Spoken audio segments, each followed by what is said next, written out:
Blessed day. Welcome back. Martial Mystic Calendar Series for 2026. We're almost halfway through the year here in mid-June. So June 15th today, and it's Monday. So Mental Health Monday today. Hope you are staying on top of the conditions for you that are needed to maintain your mental health. Today, we're talking about the case for slowing down. And in Tai Chi Tuesday, we'll be talking about Tai Chi movement and Tai Chi as slow movement compared to fast movement, something along the lines of like um, Kung Fu, Shaolin forms and movements. What is it about slowing down? Why we slow down? Um, are there benefits, pros and cons, and something along the lines of the function of slowing down? I will attempt to tease out for you today. Within the context of mental health, we're talking about the mind and we're talking about the quality of energy. If we slow down, can we improve the quality of energy? Perhaps can we also improve the quantity of energy as we strive in Qigong to maintain the conditions for quality and quantity. So let's look at today's Tai Chi movement for the calendar series. In fact, we're actually almost to the end, and we're going to have to figure out what we're going to do when we finish. Actually, we're gonna loop back through, but we have until July, first week of July, and then we're going to start again at the beginning of the Tai Chi movement. As we're coming to the end and we're in the third part of the form, we are in some advanced movements. And so I'll show you what today's drill is. It comes from the brush knee and punch down movement in the third part of the form. And what we do in the calendar series is just take a piece of the form and turn it into a Qigong drill. When we turn it into a Qigong drill, then we can fulfill the repetition aspect of training and practice. So there in that comes in the concept of slowing down as well. For example, we know that more repetitions means more practice, more opportunity to improve, and upon technique, upon body structure, upon timing, upon the vision, the sense of opponent, the coordination with the breath, right?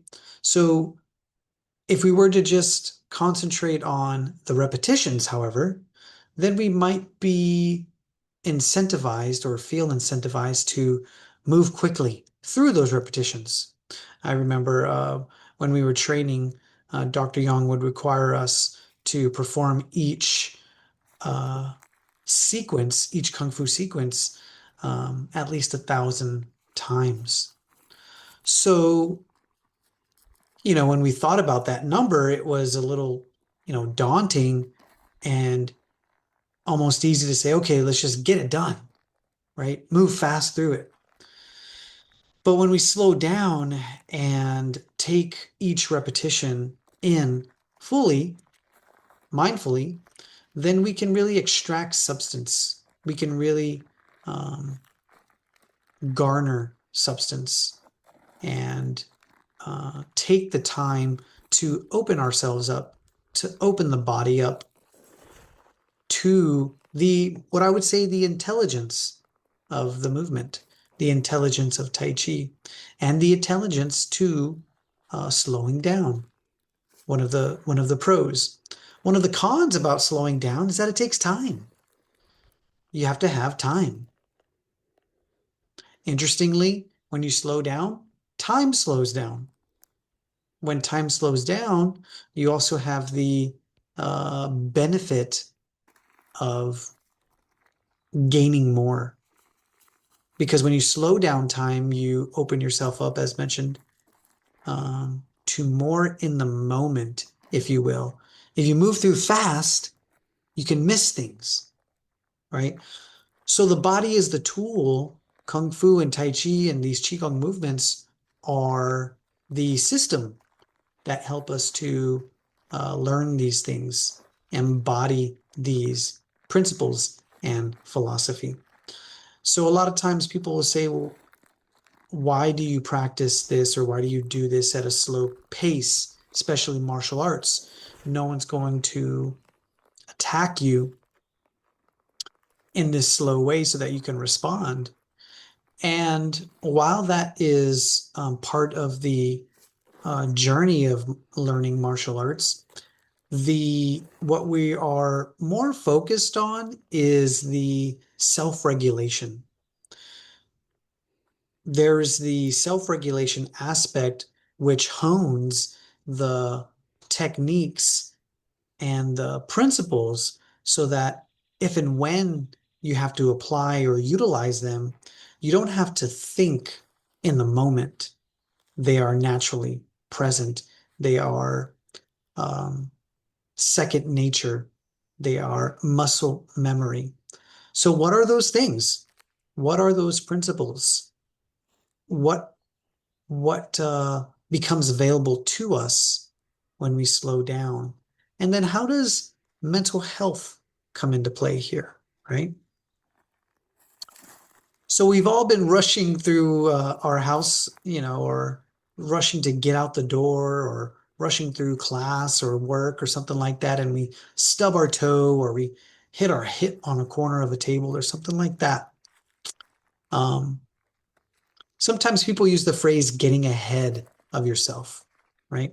So I've experienced this a number of times. I want to move quickly through my to-do list, and I end up tripping on an inanimate object, a rock or something like that, and catch myself. I don't fall, but I realize that I was moving too quickly for myself, right? So then there's an example of the case for slowing down. Um, what we get when we slow down is the ability to observe. So, for example, let's take this movement, brush knee punching down. Okay. What we're looking for in particular movements of Tai Chi, especially, and in Qigong, the principles are overlap, but Tai Chi and Qigong have different pursuits. So, for the most part, when we talk about Qigong, we're talking about a simple movement that we can repeat and we can almost forget about. Because if we can forget about remembering the movement, then we can place our attention in our minds on body, what we call body structure, balance, um, in the posture, breath, coordination. These are somewhat of the Qigong um, standards and base fundamentals. When we talk about Tai Chi Chuan, we're talking about keeping balance. We're talking about having a sense of opponent. We're talking about um, main addressing exposed vital areas like eyes, throat, groin, stuff like that, and being conscious of um, blind spots of your technique. Okay. So, for example, in this movement, we are utilizing what we call the heel toe transition to just switch from one side to the other. So there's a left hand punch, right hand punch, left hand punch, right hand punch, all because of the footwork that is being applied. Footwork is important because it helps us to maintain stability.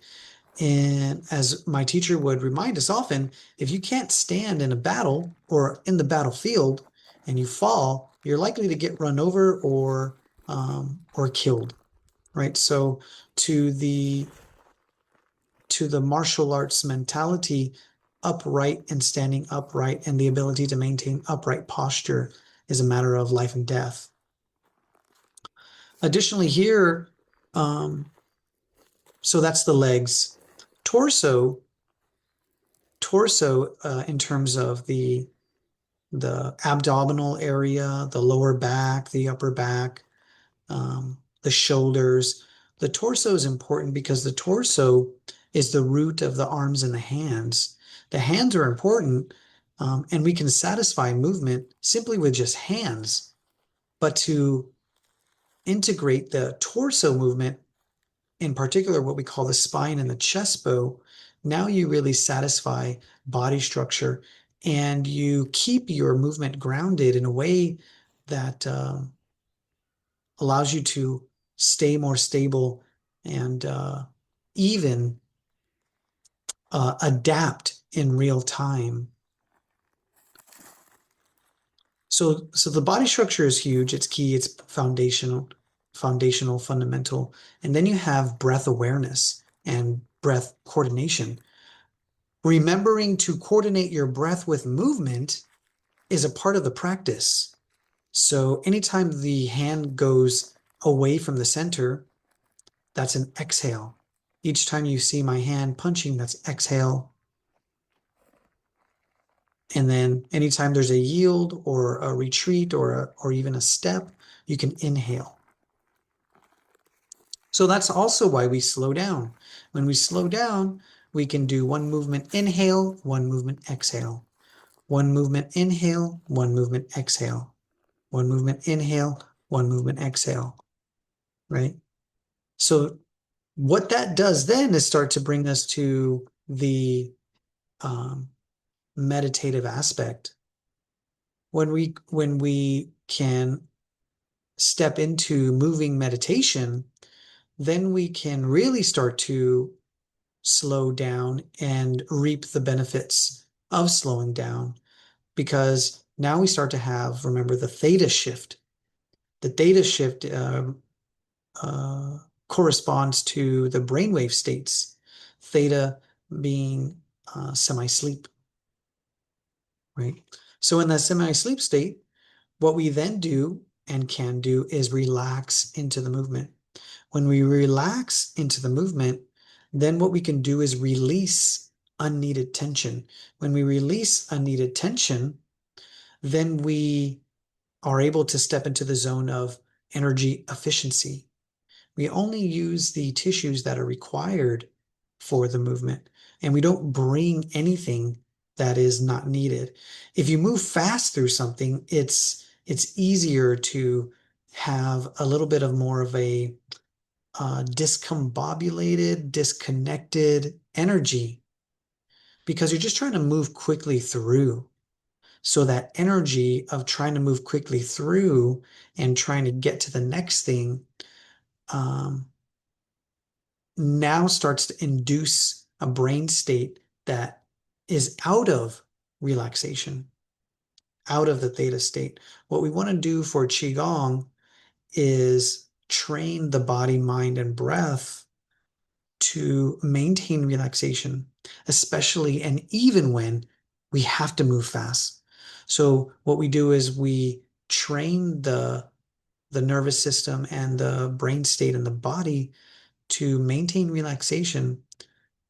And then in moments when we have to move fast or when we have to exert energy or power, that doesn't dysregulate or disconnect us from the relaxed meditative state. We want to maintain that meditative state. And if we happen to come out of that, then we can return to it more quickly. We can balance the nervous system more quickly. So that's the also now you see the function of slowing down and almost imprinting through repetition and memory what it feels like to be relaxed, what it feels like to move in relaxation, what it feels like to start to speed up from a relaxed state, and then you get all of the sensory feelings from being in a relaxed, slow state and then starting to speed up, right? And when you start to speed up, you can start to feel the brain state and the nervous system react and respond, right? The emotion can start to get stimulated. You can start to become anxious or irritated. And then you can start to um, fixate more on the perceived finish line. And then you start to get out of the relaxed state. So that takes us into the emotional stimulation that we've been referring to. And I think that takes us to our June poetry.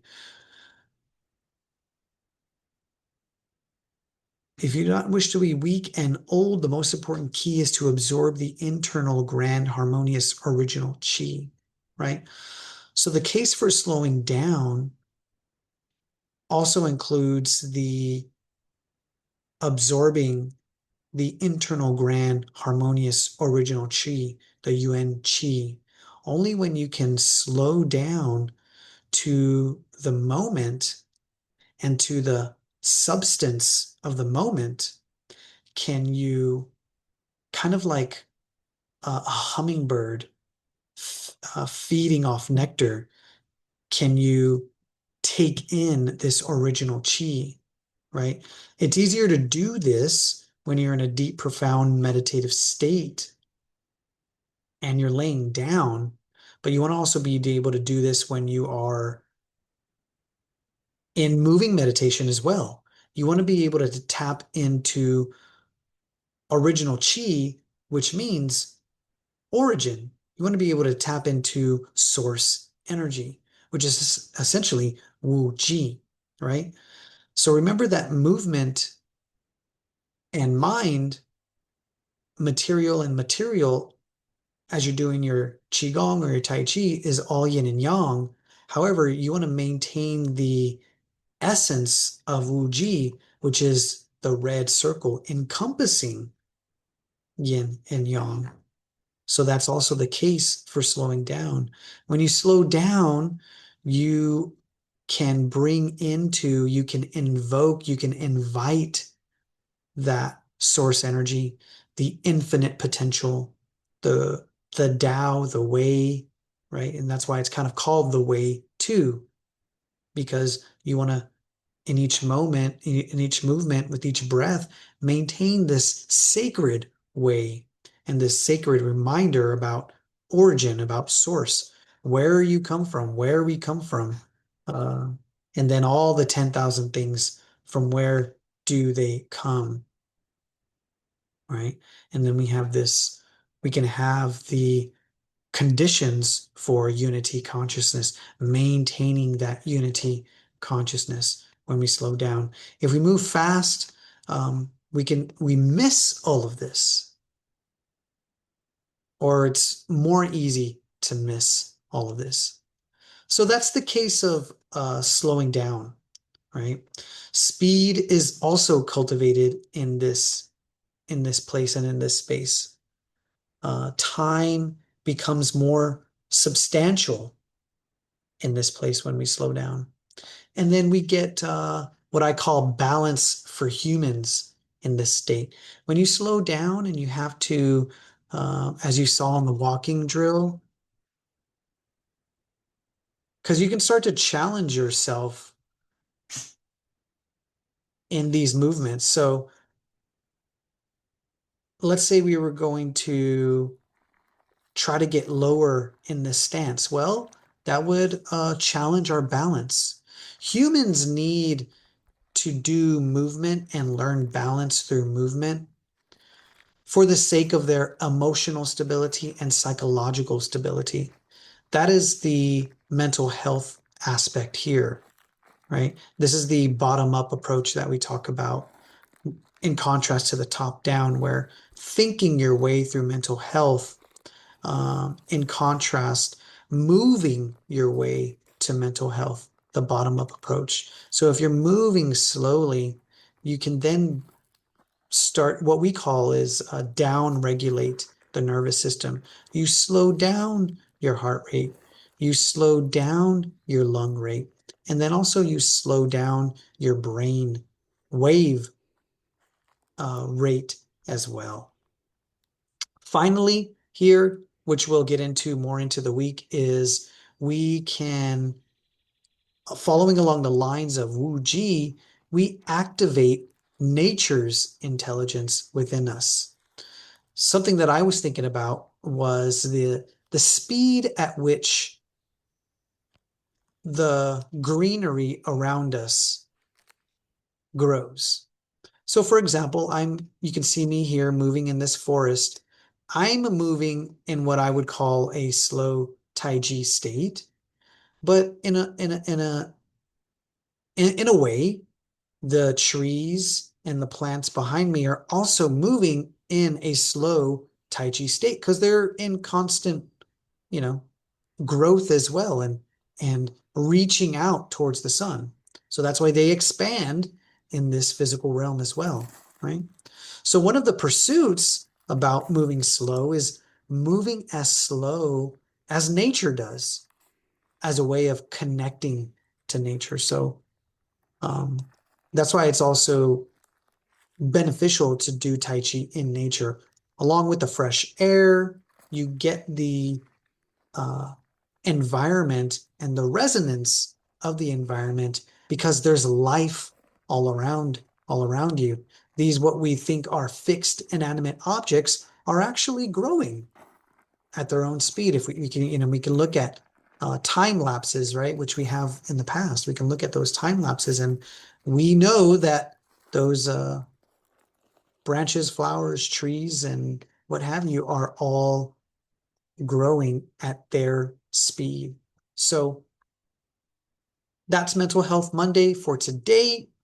The case for slowing down, and then tomorrow we'll touch in more on Tai Chi movement and slowing down, and then we'll get into the wellness of it on Wednesday. We'll see what's in store for us for Resolution Thursday. Perhaps slowing down is also beneficial for dispute resolution systems, conflict resolution. We shall see. Stay tuned. May your chi flow smoothly.